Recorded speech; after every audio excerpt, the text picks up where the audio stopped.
هغه آواز، هغه کیفیت، هغه رقت، هغه د مدینه منوره محبت. ما عزت مندو حضرت بلال فرمای ما بچ اذان کولو، محبوب په منبر باندې تشریف فرماو، اوس خلکو زما پزړه کې هغه طاقت نشته چې زه اذان وکم. ګوره شریعت هم هغه دی، دین هم هغه دی، اذان هم هغه دی، خو اے محبوب هر څه ستا دپاره دي.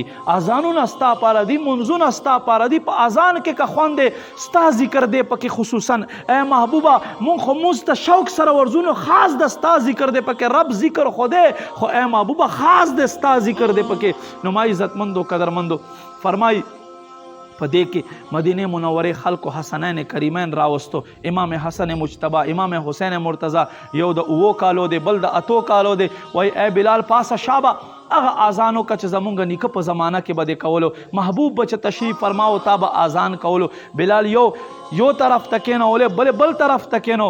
وای اے ساداتو، اے سیدانو، اے د حضور چمن ګلونو، زه ستاسو خبر چېرته اچولی شمه، ما هغه طاقت نشته خو زه به خپل کوشش کومه. ما عزتمندو کتابونه لیکي حضرت بلال رضی الله تعالی عنہ چې کله ودرېدو او له خولې مبارکې نه دا الفاظ راوتل، الله اکبر الله اکبر. فرمایي د مدینه منورې په ځنګلونو کې چې کوم مرغان او مرغان هم ورسره راپورته شول. داسې یو اذان او داسې خوله نه وه چې هغې په خولې باندې د بلال ذکر نه و، داسې سترګې نه وې چې هغو سترګو نه د بلال محبت له وجې نه او د الله او د الله رسول د محبت له وجې نه سترګو نه اوښکې توی نه شولې. فرمایي چې کله اشهد ان لا اله الا الله وی ټولو خلکو ورسره وجړل. حضرت بلال رضی الله تعالی عنہ یو ځل اشهد ان محمد رسول الله ووې، خو چې دویم ځلې وې منبر رسول ته وکتل، محبوب ناستی زگی ته وکتل، مسند ته وکتل، محبوب علیه السلام متکا زگی ته وکتل. فرمای حبیب پیدا نکړو نو حضرت بلال په اذان منځ کې را پرېوتلو، بې هوشه شو. چې په هوش باندې راغی بیا سترګو کې اوښکې دي، وایي زه نشم برداشت کولی او بیا واپس شام ته سفر وکړلو. ما عزتمندو چې کله د مرګ وخت راغی سپینې جامې یې واغوستلې، غسل یې وکړلو، اودس یې وکړلو، خوشبو یې ولګوله، په سر باندې ښایسته پګړۍ سجا وکړله. اوس د ذوالقدن کیفیات شروع دي، کور والې کټ خواته ناست دي، هغه جاړي او حضرت بلال ذکر کوي او خاندي لګیا دی. کور وال ورته وایي اے بلال ته روانې له دنیا نه، زه به کونډه شم، ما به څوک ستا بغیره د ساتونکی وي، څوک به ما خیال ساتونکی وي. حضرت بلال رضی الله تعالی عنہ څه جواب ورکوي؟ ورته وایي اے ما بیبي تا ته پته شته څومره کاله ما دا جدایي برداشت کړه، دې جدایي زما زړه کباب کړلو، دې جدایي ما له دنیا نه او د دنیا له دې کې څونه زړه تور کړی دی. اے بیبي تا ته پته شته اوس په نږدې وخت کې زه په خپل قبر کې محبوب دیدار کوم، محبوب دیدار سره به خپلې سترګې خوږوم، ما ته ټوله خوشحالي ده دا دی چې زه به خپل محبوب دیدار ته ورشم.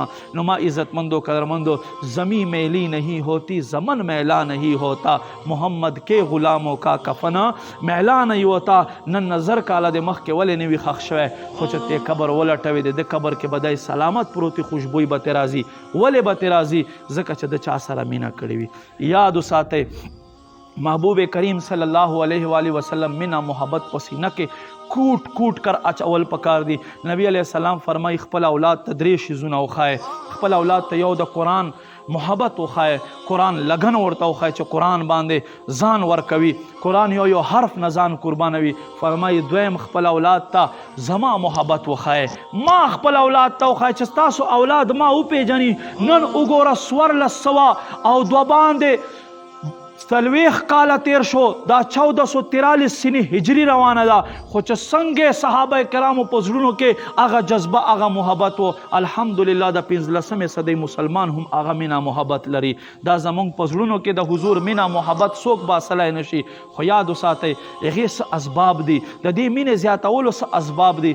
هغه دا دی چې سړی بیا محبوب ښار ته لاړ شي، محبوب ښار کې کینی، یا دې دپاره سړی نعتخواني اوري، محبوب ذکر اوري، ذکر سره ما عزتمندو د حبیب ذکر سره نبی علیه الصلاۃ والسلام درود ویلو سره محبت زیاتیږي داسې خامخا نه زیاتیږي یا دا چې داسې هغه نه دی چې دوی د راوایخلې او بیا هغه بیماري په باندې کم شي یا بیماري په باندې زیاته شي نه دا علاج چې دی د طبیبانو خواته ملاویږي د طبیبانو طبیبان څوک دي چې څوک د مدینې ذکر کوي څوک چې محبوب ذکر کوي بس د محبوب په ذکر باندې کینی پاسی سے فرمائے شاعر اٹھتے بیٹھتے ہیں مدد کے واسطے اٹھتے بیٹھتے ہیں مدد کے واسطے یا رسول اللہ کہا پھر تجھ کو کیا بس چھ سمبلینو پا خلبان دے یا رسول اللہ وی چرا پاسی